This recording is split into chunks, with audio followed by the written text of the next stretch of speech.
Friday, and thank you for joining me on HogvilleNET YouTube Live. I'm Kevin McPherson, and it's been quite a day after the big explosion of portal entries. We thought that would have been enough to fill up a whole show, an entire show, and that was the plan yesterday when I had announced that I was coming on a little later. And then at the end of the day, before I had a chance to recoup, get home, and get back on after being on at 5:30 in the morning on Thursday, then you had the retention drop news that was preceded by the Carter Knox testing the NBA draft waters. What's up, Kevin? Samuel Brooks, thank you. It's all good, man. It's a beautiful Friday in the 501. Salutations, Daryl Williams, thank you. All the beautiful people that come in here and chime in, thank you for your patronage. We'll call it patronage. But so much going on yesterday, and the reason I have Carter Knox in the thumbnail for this segment is because the fact that he's probably, now that he's in the NBA draft, testing the waters, leaving the door open for a return, and that's, that very well may happen. It also reminds us that there are no guarantees, and it puts an emphasis on the fact that when Calipari said at the end of the retention piece, a really cool video, I love that video, and the players chimed in that are coming back. Carter Knox can't be in that because he's technically an NBA draft pool guy now until he withdraws, if he ever does, which we think he probably will. But I liked it that Cal says we're not done yet. But the fact that Carter Knox is in there helps inform the idea that, well, it's okay to add it to pursue another splashy kind of addition, even potentially someone that could replace him. Because it's not a given you're going to get him back. It's probably most likely, but it's not a given. So I put Carter in the thumbnail, the graphic that he put out on Instagram yesterday late in the day, his little announcement situation, NBA draft water. So that's why I use that for the thumbnail, but it's also going to inform us as we do this. So we know it was a busy week. I mean, aside from yesterday with all the portal news, I'm going to hit on some of those names again. I went through it at length last night. Some of the guys that got in, other guys Arkansas may be pursuing. I had 3 key names there. I added a 4th last night. We're going to talk a little bit more about NIL because I want to clarify something I mentioned last night. I'm going to repeat it, but I want to make it, maybe give it a little bit more clarity what I'm trying to say about that. So it's just kind of going back over that. But visits. Let's not forget that Arkansas got 2 big men commitments and visits earlier in the week, starting Monday through Wednesday. And we know the dead period ended 8 days ago. So last weekend was the first opportunity to have visitors in. On a couple of these segments, I told you I couldn't go deeper than that as to who might have been on campus. And you had, again, Ewan and Pringle in their announcements and their visits through early week through Wednesday, leaving open maybe Thursday for someone to have come in. But Thursday was all that big news day. And we don't know that people had their eyes off the visit ball during that. So I bring all that up to tell you, I do have new intel. I don't want to mislead anybody. That's why when I put in my teaser that I tweeted out about doing this episode at this time was I've got new intel on the potential for weekend visitors. And so I think there's potential for it, but I have a direct source from the staff that said there are no visits planned for today or for the weekend. So that's the intel part. So for that part, for the intel part coming straight from the staff's mouth, no visitors for today or through the weekend. So for some of you, that might be enough to relax on that and go, well, we don't have to try to chase it down. But do we really think we're going to get a fully clear signal if they do plan to bring someone in and want to keep it under wraps and want to keep it secret? I'm not big into conspiracy theories, but we know that that's how this stuff operates. So it wouldn't surprise me if maybe they don't have anything planned right now, but something's in the works. And the answer was a correct answer in the time it was given to me. Or they just don't want it out and maybe give that to me and I get the word out. So just think about that. I think Arkansas, with the 2 visit announcements that we made this week, and they were obvious, Ewan and then Pringle. But remember, Pringle, there was a lot of thought that he was someone who visited before the dead period because he had come on board with a private commitment and he had time to do that. And they like to operate that way. Remember, Nellie Davis always referenced that in the first recruiting cycle for Calipari at Arkansas when he looked at portal. And his was done and no one knew it. So there was kind of that thought that people said, oh, Pringle was there. Well, the staff told me, in fact, he wasn't there prior to the dead period. And I reported that to you guys. I gave you that nugget of intel. No one else brought that to you to that point.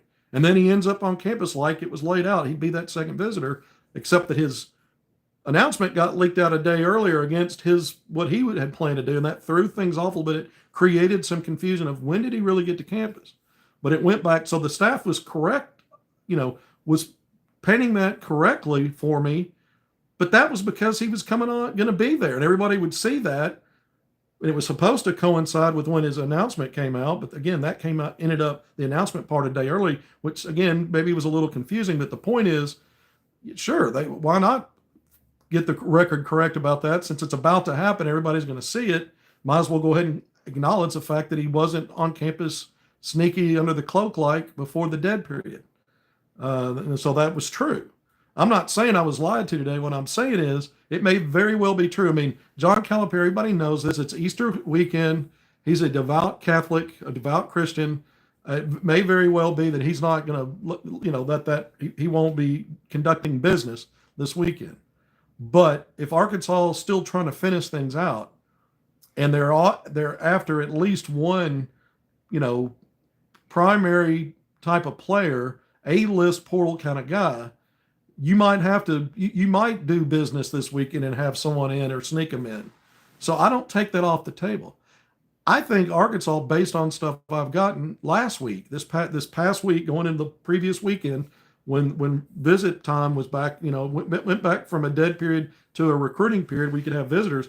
I think in addition to Ewan and Pringle, they might have had as many as 2 on campus. 1, maybe 2. And it's just not out there. So I'm throwing that in there as a possibility.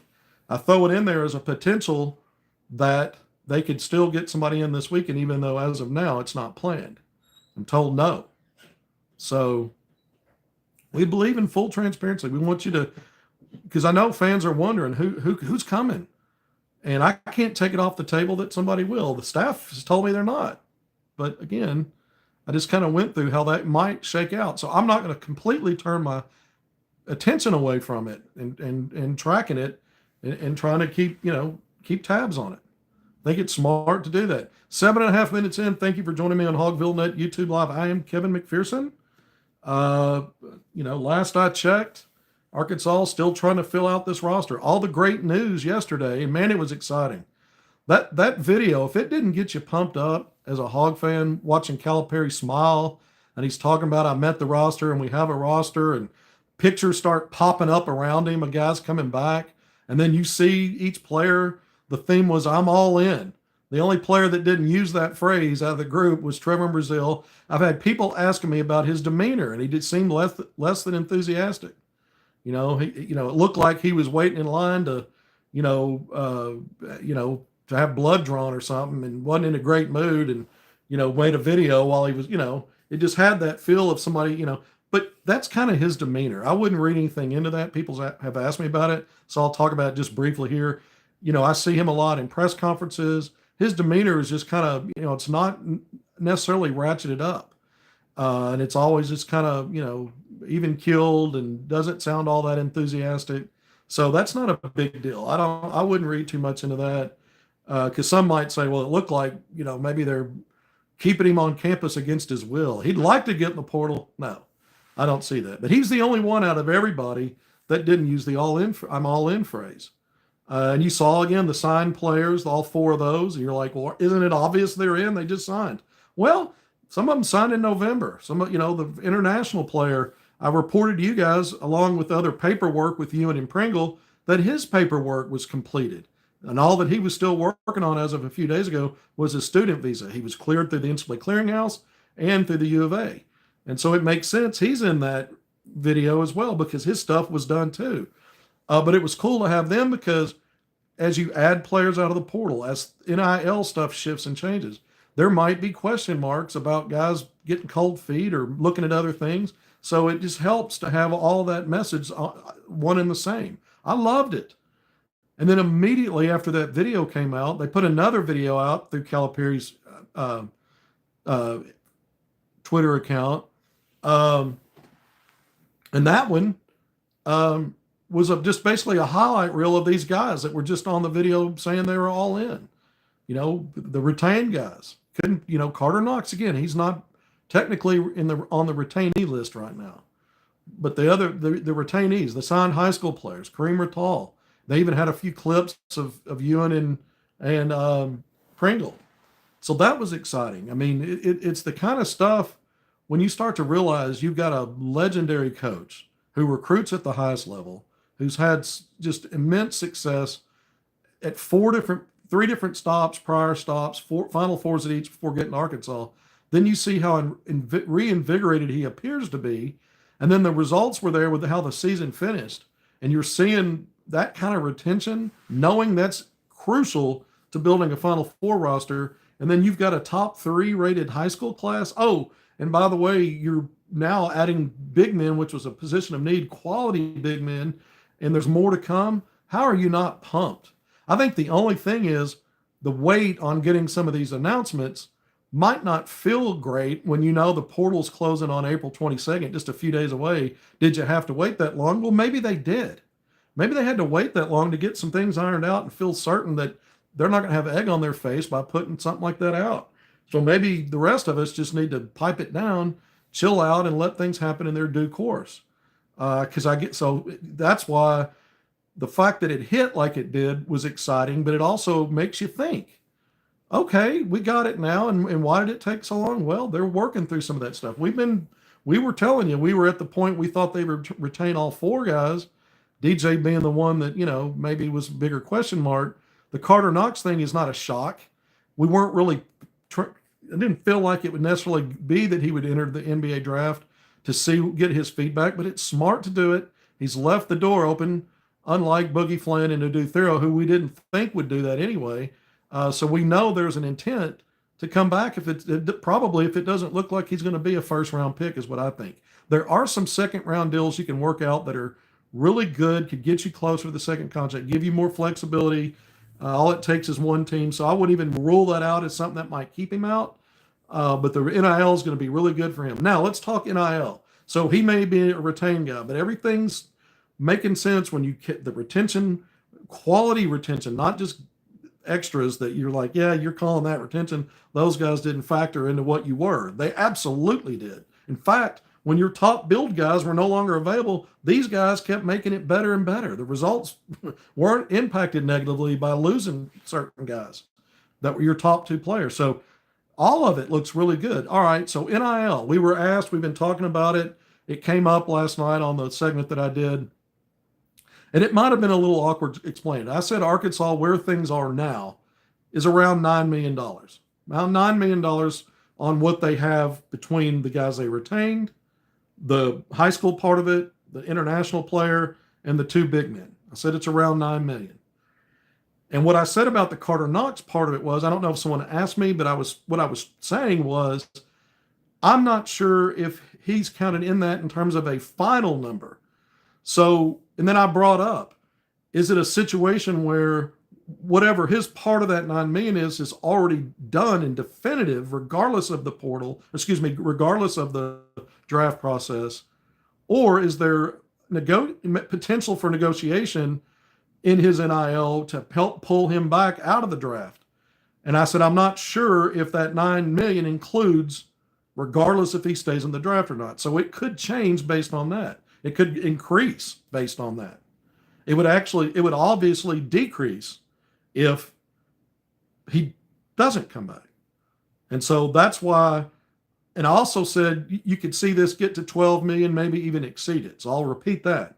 So that means if you're at 9 right now, that extra 3 million or a little more would include adding a splash player, maybe one other depth piece, potentially 2 if you can get the numbers right. But it also gives you wiggle room. Maybe there's enough in there to even bump Carter, if that's what it's going to take to help get him to decide to come back and not go with something else in that NBA draft. So that's a little bit, to me, undetermined as to, is his number fixed, whether he stays in or not in that draft process, or is there a room for that to grow a little bit? It also means if he doesn't come back, obviously whatever that number is for him, you add to the 3 million that you could go to from 9 to 12 or a little more. And now you have more to play with to help fill a void if he doesn't come back.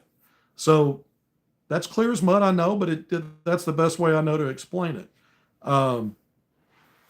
But it sets up the rest. It sets up what I'm going to get into now. We mentioned yesterday, so excited to see that activity in the portal. I don't normally tweet out that I know a portal move is about to happen. I normally don't do that. I hear about a lot of this stuff before it happens. But because there was some Arkansas connectivity to some of that, or Calipari connectivity to some of that was coming, I went ahead and put a tweet out because I feel like and felt like, well, I knew in some cases and felt like maybe with others that there'd be some real smoke to follow with Arkansas with some of these guys. And I mentioned it last night.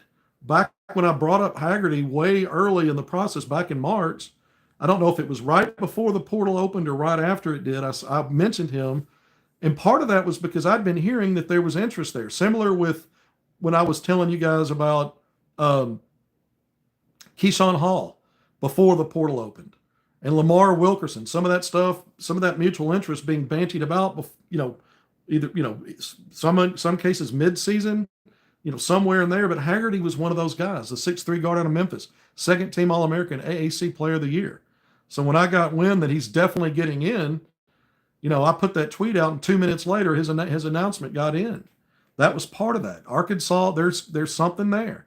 Yes, it's another backcourt player. It seems less likely, in a sense, that you would want to add a splash addition there with your retention high school guys, 1 through 3, and retention in high school signees, positions 1 through 3, but doesn't mean you can't make it work, and that you wouldn't find a way to try to make that work because of the qualities he brings.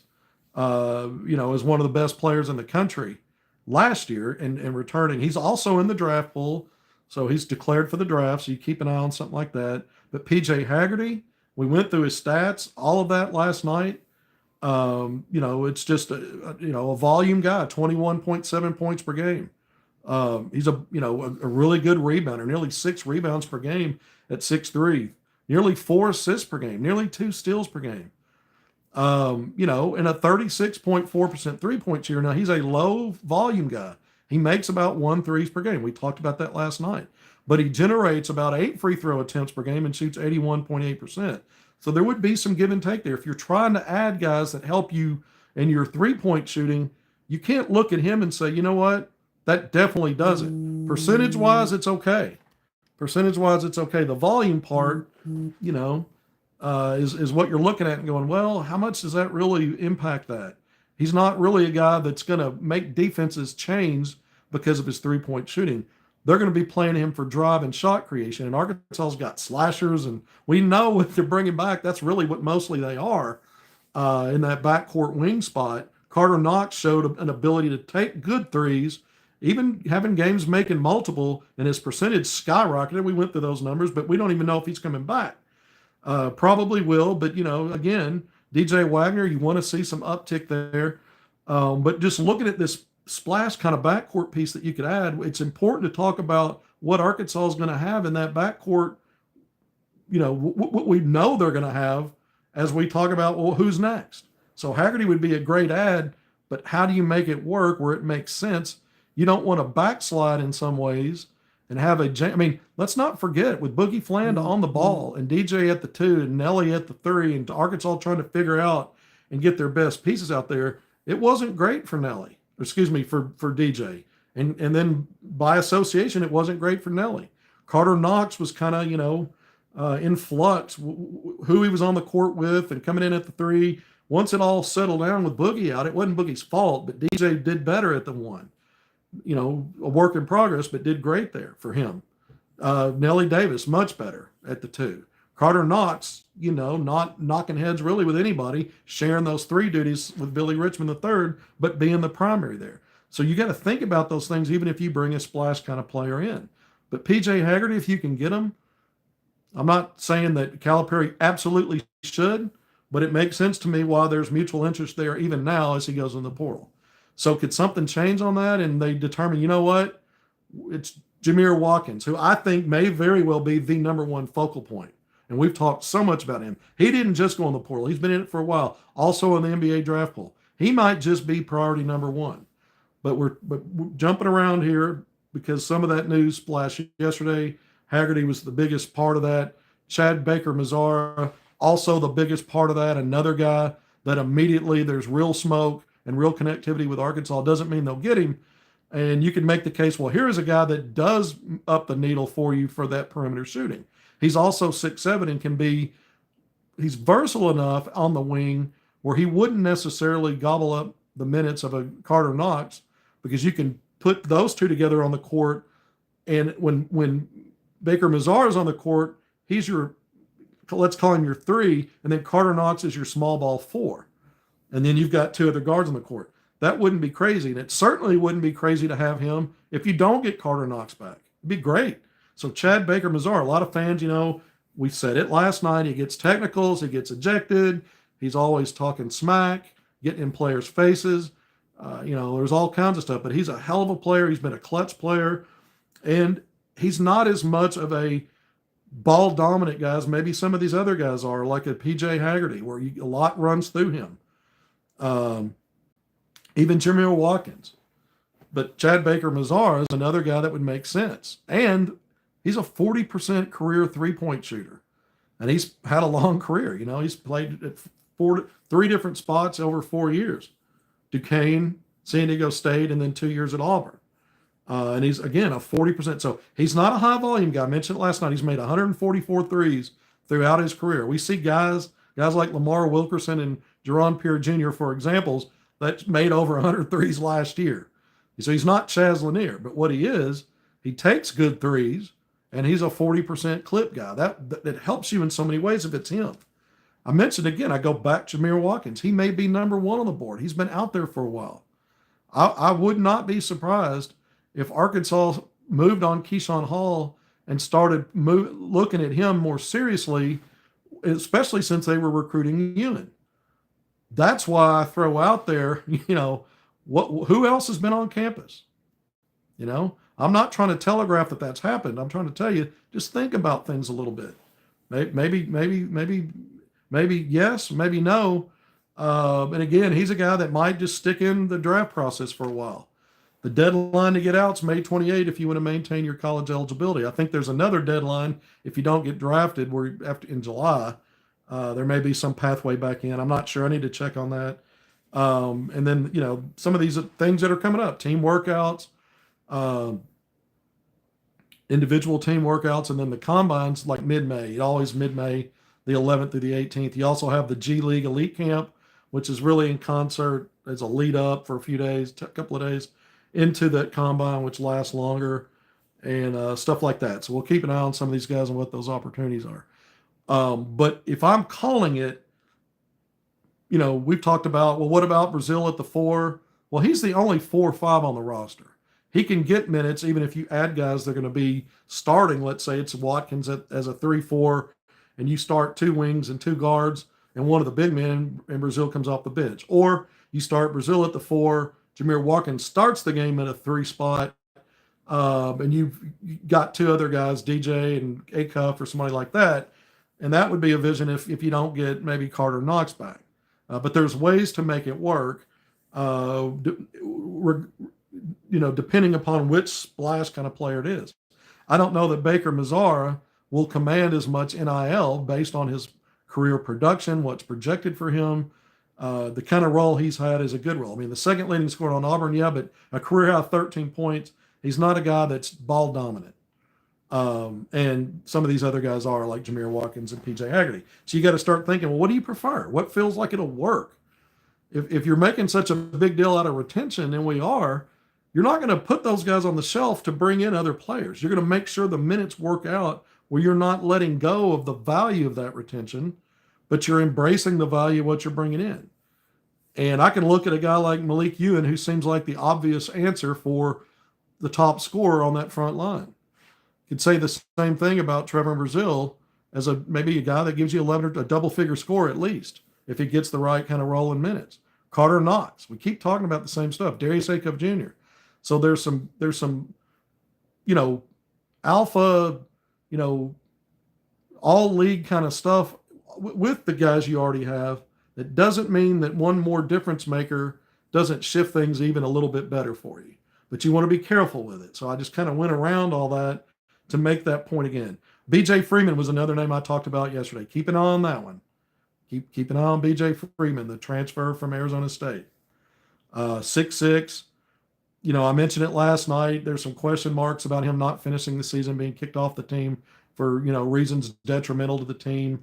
Some of that stuff, you'd want to drill down on. But it's a guy that Calipari pursued out of Milwaukee the previous year before he took the Arkansas job, and so that's why we talk about it. And he was a big time production guy at Milwaukee. Averaged last year at Arizona State 13.7 points per game. Made 63s, 35.6% shooting from three, 3.9 rebounds and over 2 assists. So, he might be a guy you look at to bring in as that 3-4 kind of, wing, can help at the 4, something like that. Arkansas, this is a new name as far as Arkansas contacts. It came out today. It was reported Ja'Kai Howard, former 4-star player at Auburn, didn't have a big role, didn't play a whole lot this year. And, with all their losing, you're wondering, well, what portal moves are they making, or what is it that has him in the portal? Is he using it as something to maybe drive up NIL and stay at Auburn? You never know, but he's been contacted by multiple teams. He maybe going to be out of there. Only played 21 games. Maybe he doesn't like the vibe. But Arkansas has reached out to Ja'Kai Howard. Now, the previous Arkansas staff, Eric Patrick Musselman, recruited him while he was in high school. But he's also 6'6", played in only 21 games, 4.2 points, 1.1 rebounds, shot nearly 54% from the field in 9.1 minutes per game. But the one stat, it's a small sample size, but the one stat I like about Ja'Kai Howard, if you're looking at him, we're talking improve as a three-point shooting team any way you can. He was 9 of 22 from three, so 41% from distance. So that's not enough there to say, oh, that's a definite. He's a proven three. No, but I mean, if you wanted to justify why you're kicking the tires on a guy like that and maybe entertain the idea of bringing him in or whatever, that in of itself would be tempting. Didn't shoot a ton of free throws, 20 of 30, 66.7%. You'd like to see that obviously improve, and maybe it would as you work on that and mature and continue to develop. So, that's just another name that Arkansas's reached out to at a position that kind of makes sense. And especially when we keep talking about these 3-4 guys, Adu Thero gone, Carter Knox in the portal, Nate Ament looks like it might be Tennessee now. Maybe it's still Duke. I don't know. We talked about it yesterday. The new crystal ball from Travis Brandon, the national recruiting director, one of the top recruiting analysts for 247 Sports, has put a crystal ball in for Tennessee. There's been a lot of momentum there. We talked about it for a long time that they really upped that NIL bag. Arkansas, when you look at that getting to 12 million and where they are now, a lot of that money was on Nate Ament's, table if things worked out. So, there's more than one way this could land. And I do think Arkansas needs to consider, aside from a splash guy, 1 or 2 more depth pieces. And so what does that look like? Ja'Kai Howard, who I just mentioned, would be something like that. You wouldn't cost a lot of NIL to land a guy like that. Other names we've mentioned in that kind of that spot and that size. High Points, Kamani Hamilton, who Arkansas reached out to a few days ago. We've mentioned his name multiple times. Adam Miller, a 3-point shooter speaking of Arizona State, out of Arizona State.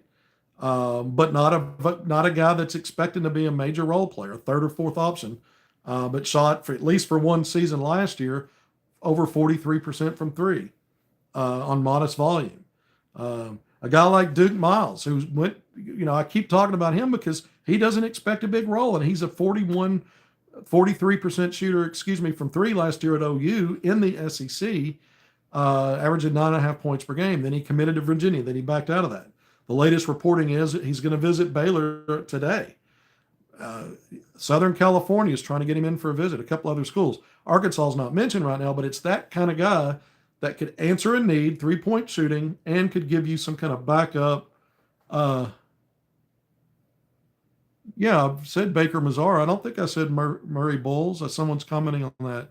If you heard Murray Bowles at any one time when I was doing that, My apologies. I tend to do that sometimes. I'm not sure if I did, but I've been talking about Chad Baker-Mazara. And one guy's CBM, and I guess the other one's CMB. But I said Chad Baker-Mazara, I believe, each time. But if I didn't, my apologies. And thank you for the comment. So Duke Miles, that kind of guy, that kind of back end depth piece.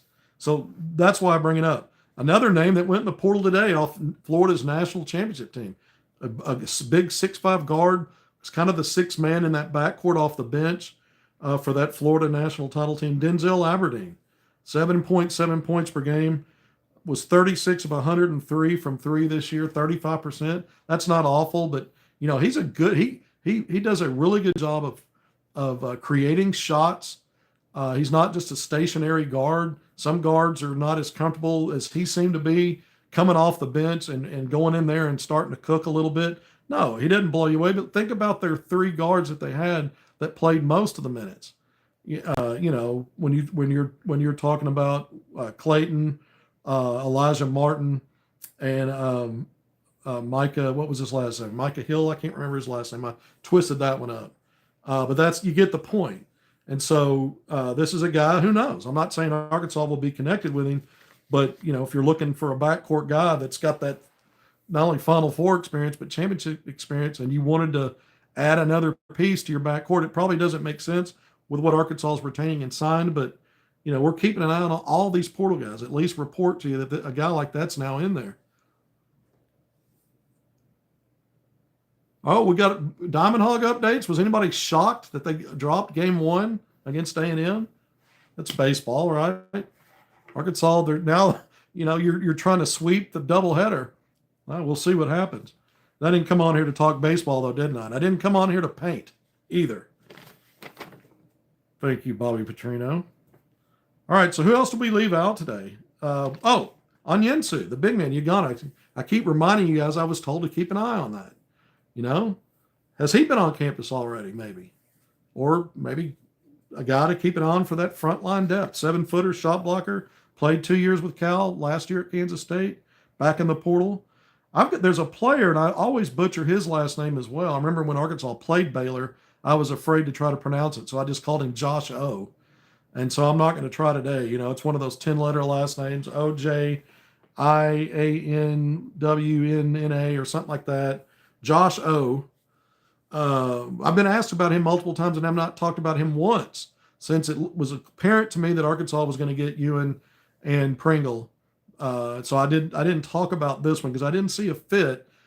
23 starts last year, 23 games at Baylor, 7.4 points, 6.4 rebounds, shoots over 70% from the field. Everything's at the rim. You know, not really a rim protector, less than 1 block per game. But again, that's what you got. Some of that's what you got when you looked at the rebounding, not really a rim protector. And you got starter value with guys both in Ewan and Pringle.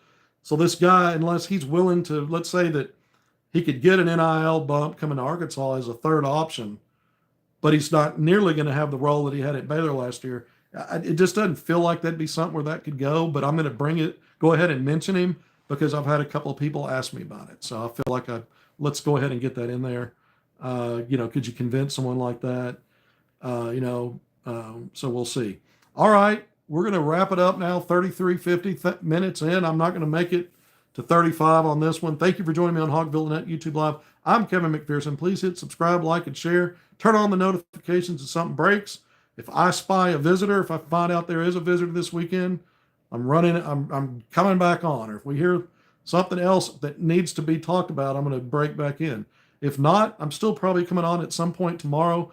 There'll be other portal news things, shaking, breaking, making something, maybe something else I think about that we need to dive into with this retention and other stuff that's going on. But until next time, thanks for being here. We appreciate you. See you soon.